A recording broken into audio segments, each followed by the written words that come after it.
जहाँ जहाँ अदीबों से और शायरों से और अफसाना निगारों से गुफ्तगू की जाती है, ये बात बार बार पूछी जाती है। सब लोग अपने अपने तौर पर इसके जवाबात देते हैं कि आपने इजहार के लिए शेर को क्यों पसंद फरमाया, आपने खुद मुंतखब किया या इजहार ने अपने लिए आपको मुंतखब किया? ये सवाल ऐसा ही है जैसे किसी पेड़ से ये पूछा जाए कि उस पे फूल क्यों खिलते हैं। मेरा ख्याल है कि मैं शेर न लिखती तो शायद कुछ भी न करती, और शायद शायरी ही मेरे होने का जवाब है।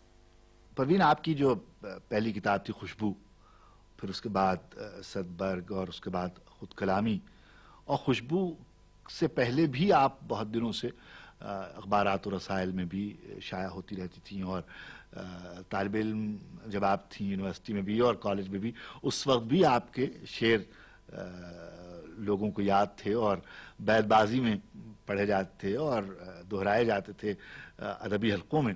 तो ये बताइए कि आपने शेर किस उम्र से कहना शुरू किया? मैं बहुत छोटी थी तो ये मुझे मालूम था कि लफ्ज़ मुझे बहुत फैसिनेट करते हैं, और बहुत कम उम्र से मैं उनकी आवाज़, उनकी खुशबू और उनका जायका महसूस कर सकती थी। लेकिन ये बस लफ्ज़ पढ़ने की हद तक था। ये ख्याल बहुत बाद में आया कि शायद मैं लफ्ज़ लिख भी सकती हूँ, और ख़ुद से नहीं आया, बल्कि इसका एक ओकेजन था, और वो ये कि मैं इंटरमीडिएट में पढ़ती थी और 6 सितंबर की तकरीब हमारे कॉलेज में होनी थी। मेरी उस्ताद मोहतरमा इरफान अजीज़ साहिबा ने मुझसे कहा कि मैं इस मौके पे कुछ लिखूं। मैंने कहा कि मैं तो नस्र में लिखती हूँ, लेकिन उन्होंने कहा नहीं, तुम लिख सकती हो, नज़्म में भी लिख सकती हो। फिर मुझे आज भी याद है कि मैं बहुत ज़्यादा खुश होकर और सरशार होकर मैंने एक नज़्म लिखी थी जो सितंबर की जंग के शहदा के लिए थी, और इस तरह मेरे शेरी सफ़र का आगाज़ हुआ।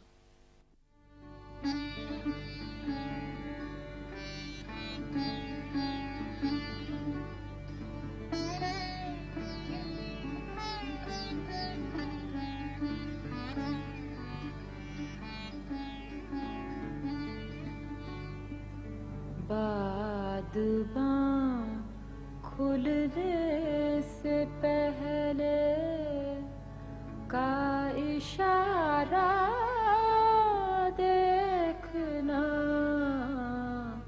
बादबां खुलने से पहले का इशारा देखना, बादबां खुलने से पहले मैं समंदर देखती हूँ,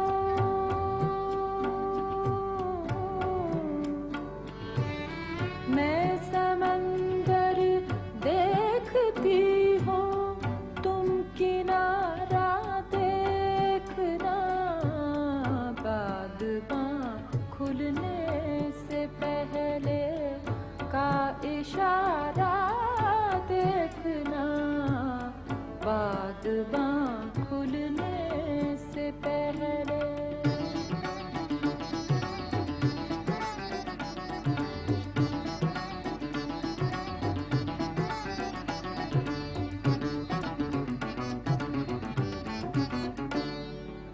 यूं बिछड़ना भी बहुत आसान था उससे, मगर यूं बिछड़ना भी बहुत आसान था उससे, मगर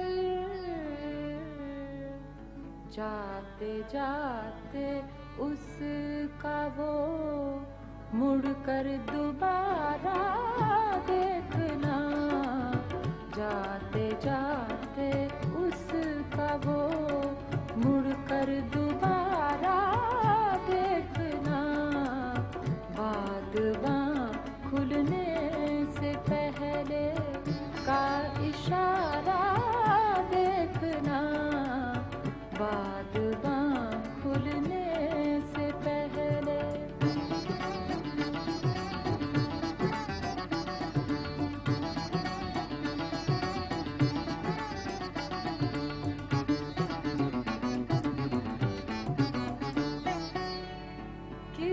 शबाहत को लिए आया है दरवाजे पे चाँद।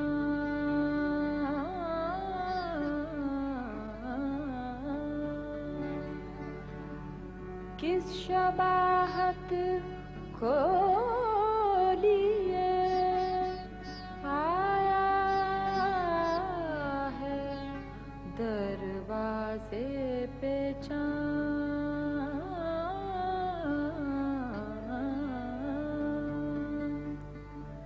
ऐ शबे हिजरां जरा अपना सितारा देखना। ऐ शबे हिजरां जरा अपना सितारा देखना। बाद बाँ खुलने से पहले का इशारा देखना। बाद बाँ खुलने से पहले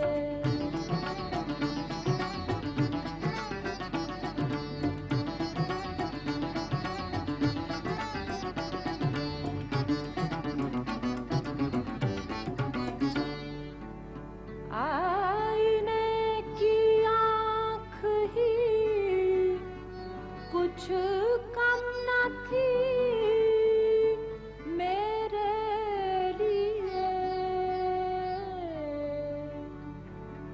आईने की आँख ही कुछ कम न थी मेरे लिए। जाने अब क्या क्या दिखाएगा तुम्हारा देखना। जाने अब क्या क्या दिखाएगा तुम्हारा देखना। बाद बाँ खुलने से पहले का इशारा देखना। बाद बाँ खुलने से पहले मैं समंदर देखती हूँ। मैं समंदर देखती हूँ तुम किनारा देखना। बाद बाँ खुलने से पहले का इशारा देखना। बाद बाँ खुलने से पहले। हम लोग शायरों अदीबों में रहते हैं और उनसे बातें करते रहते हैं। उन्हीं लोगों में उठना बैठना होता है तो पूछते रहते हैं कि शेर के लिए औकात क्या हैं। बाज़ लोग सुबह को शेर लिखते हैं, बाज़ लोग ज़वाले आफ्ताब के बाद शेर लिखते हैं, बाज़ लोग पिछले पहर को उठ के शेर लिखते हैं, बाज़ लोग दिन में। कोई वक्त मुतय्यन नहीं होता। ये बताइए आप कब शेर लिखती हैं? शेर मैं कब कहती हूँ, आमतौर पे शाम को चांद निकलने के बाद। ये जो आपने तुले महताब की बात की, तो कौन सा चांद निकलने के बाद शेर कहती हैं? ये तो मेरे सितारे पे मुनहसर है। इधर तो नहीं, मगर कुछ अरसे पहले जो सा भी रिसाला देखा जाए, उठाया जाए, उसमें आपका कलाम जरूर होता है, नजर पड़ता था। और लोग आपके बारे में ये बहुत कहते हैं कि मुझे जाती तौर पर कोई इस पे इख्तिलाफ नहीं है, इसलिए कि कोई यानी ये कुल्लिया नहीं है कि जो लोग कम लिखते हैं वो बहुत अच्छा लिखते हैं। बाज़ लोग कम भी लिखते हैं और ख़राब भी लिखते हैं।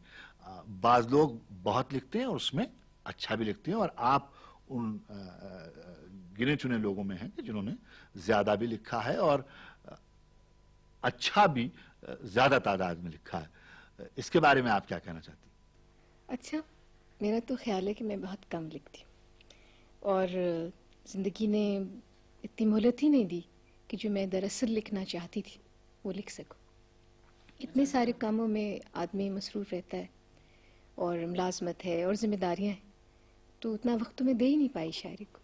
अब यही एक और बात आती है, वो ये कि जो लोग ज़्यादा लिखते हैं तो क्या कभी कभी इसका भी मुझे ज़ाती तौर पर कभी कभी होता है कि मैं चाहूं भी तो शेर नहीं लिख सकता, ख्याल भी आता है, ज़मीन भी वज़ा हो जाती है, और उसके बावजूद बावजूद कोशिश के मैं नहीं लिख पाता।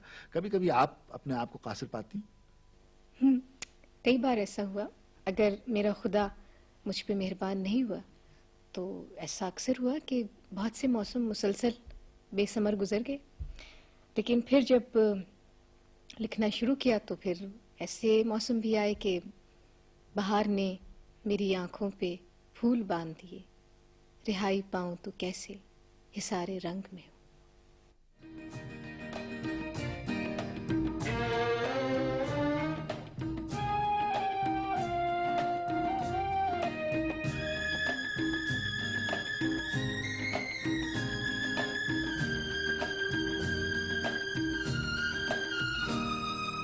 टूटी है मेरी नींद मगर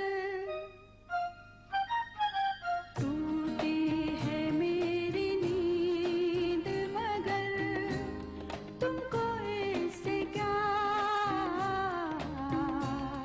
तुमको इससे क्या बजते रहे हवाओं से दर तुमको इससे क्या तुमको इससे क्या टूटी है मेरी नींद मगर तुमको इससे क्या तुमको इससे क्या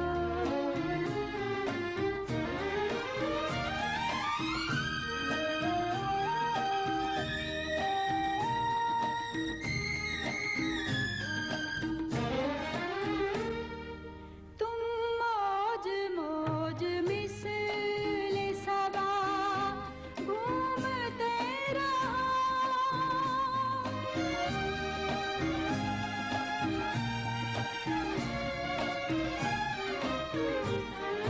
तुम मौज मौज मिसले सबा घूमते घूमते रहो कट जाए मेरी सोच के पल कट जाए मेरी सोच के पल तुमको इससे क्या तुमको इससे क्या टूटी है मेरी नींद मगर तुमको इससे क्या तुमको इससे क्या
यहाँ कटे किसी का सफर, तुमको इससे क्या,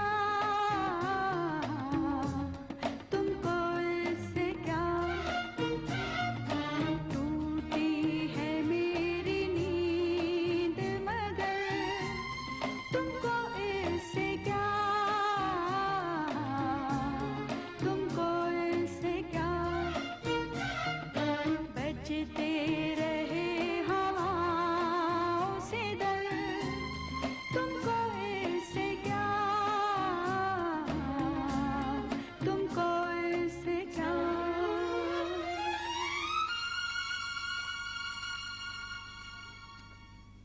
बेहद आपके शुक्रगुजार हैं। आपने सुखनवर के सिलसिले में इतने सुखनवरों को सुनवाया। बहुत से लोगों ने उनको नहीं देखा था, उनकी चीज़ें किताबों में पढ़ी थी, उनकी आवाज़ में आपने उनकी चीज़ें सुनवाई और उनको दिखाया। तो बराह करम आप भी अपनी कोई गज़ल या कोई नज़्म जो आप मुनासिब गर्दानें हमारे नाजरीन के लिए। मैं एक गज़ल के कुछ शेर सुनाना चाहूँगी। बाब हैरत से मुझे इज़्ने सफ़र होने को है, बाब हैरत से मुझे इज़्ने सफ़र होने को है। तहनीयत ए दिल कि अब दीवार दर होने को है। मौत की आहट सुनाई दे रही है दिल में क्यों, मौत की आहट सुनाई दे रही है दिल में क्यों। क्या मोहब्बत से बहुत खाली ये घर होने को है। खोल दें जंजीरे दर और हौस को खाली करें। जिंदगी के बाग में अब से पहर होने को है। गर्दे राह बनकर कोई हासिल सफर का हो गया, गर्दे राह बनकर कोई हासिल सफर का हो गया। खाक में मिलकर कोई लालो गुहर होने को है। एक चमक सी तो नजर आई है अपनी खाक में, एक चमक सी तो नजर आई है अपनी खाक में। मुझ पे भी शायद तवज्जो की नजर होने को है। रौनके बाजारो महफिल कम नहीं है आज भी, रौनके बाजारो महफिल कम नहीं है आज भी। सानेहा इस शहर में कोई मगर होने को है, सानेहा इस शहर में कोई मगर होने को है। कि गुमशुदा बस्ती मुसाफिर लौट कर आते नहीं, गुमशुदा बस्ती मुसाफिर लौट कर आते नहीं। मोजज़ा ऐसा मगर बारे दिगर होने को है। और आखिरी शेर है कि घर का सारा रास्ता इस सरखुशी में कट गया, घर का सारा रास्ता इस सरखुशी में कट गया। इससे अगले मोड़ कोई हमसफर होने को है, इससे अगले मोड़ कोई हमसफर होने को है। बाब हैरत से मुझे इज़्ने सफ़र होने को है। तहनीयत ए दिल कि अब दीवार दर होने को है। शुक्रिया। परवीन, कम लोग ऐसे हैं कि जिन्हें पहली किताब की इशाअत के बाद इतनी मकबूलियत हासिल हुई हो जितनी आपको हुई। तो इससे कहीं आपकी शख्सियत और शायरी दोनों मुतासिर तो नहीं हुए? मेरे ख्याल है ये ज़्यादती। वैसे तो मैं खुदा की बेहद एहसानमंद हूँ और अपने रीडर्स की भी कि उन्होंने मुझे पढ़ा और मेरी हौसला अफजाई की। लेकिन ऐसे में ये होता है कि अगर बहुत कम उम्री में ये एहसास मिल जाए तो ज़िम्मेदारी का एहसास बहुत बढ़ जाता है और आगे का सफ़र ज़रा दुश्वार हो जाता है। ये है, लेकिन बहरहाल खुशबू को फैलने से और उसकी ज़िराई से कौन रोक सकता है।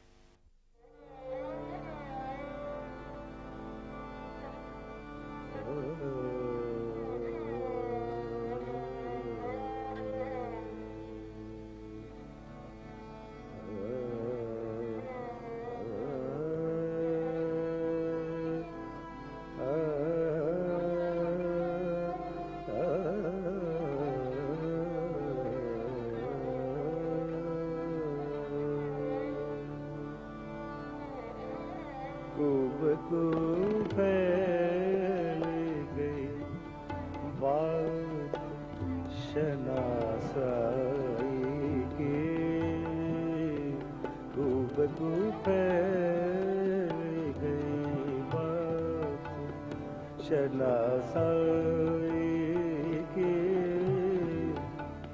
उसने खुशबू की तरह मेरी पजीराई की,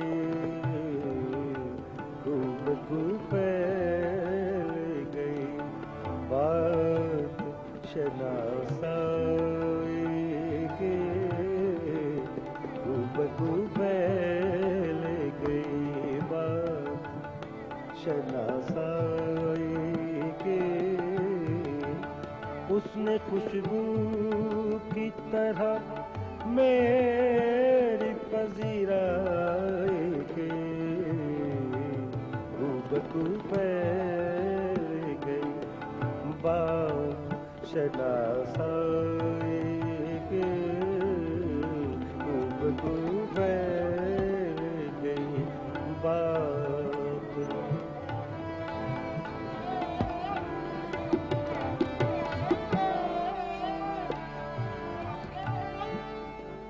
कैसे कह दूं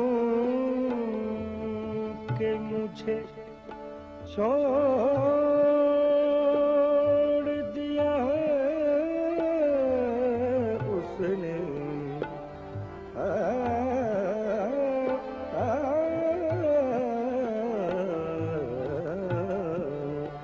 कैसे कह दूं कि मुझे छोड़ दिया है उसने,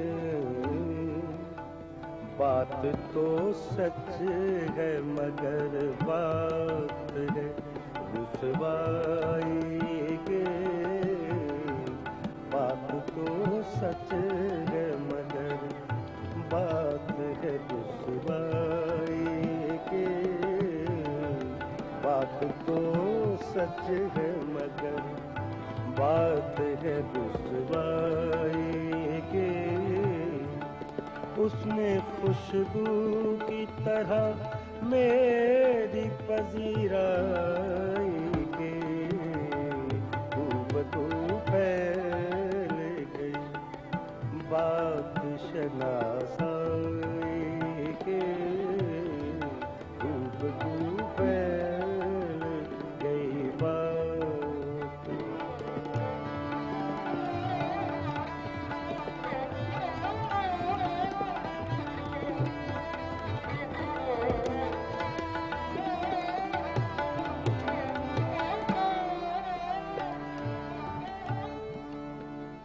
तेरा पहलू तेरे दिल की तरह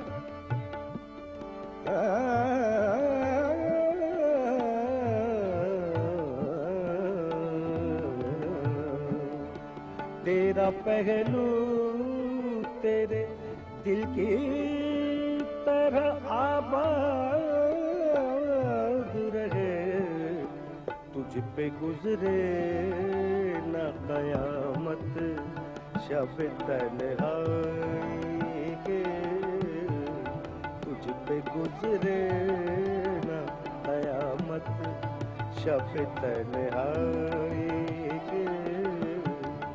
उसने खुशबू की तरह मेरी पजीराई के, खूब खूब फैल गई बात शनासाई के, खूब खूब फैल गई बात।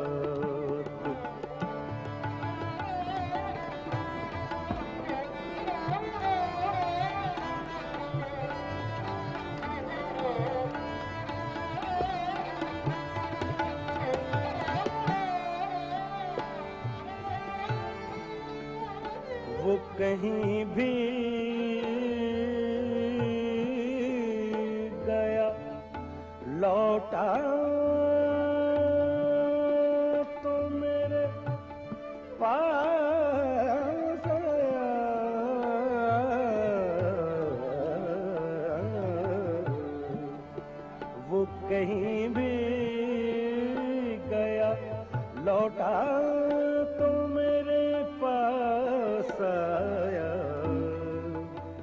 बस यही बात है, अच्छे मेरे हर जाएंगे। बस यही बात है, अच्छे मेरे घर जाएंगे। बस यही बात है, अच्छे मेरे घर जाएंगे। उसने खुशबू की तरह मेरी पजीराई के बू फैल गई बात शनासा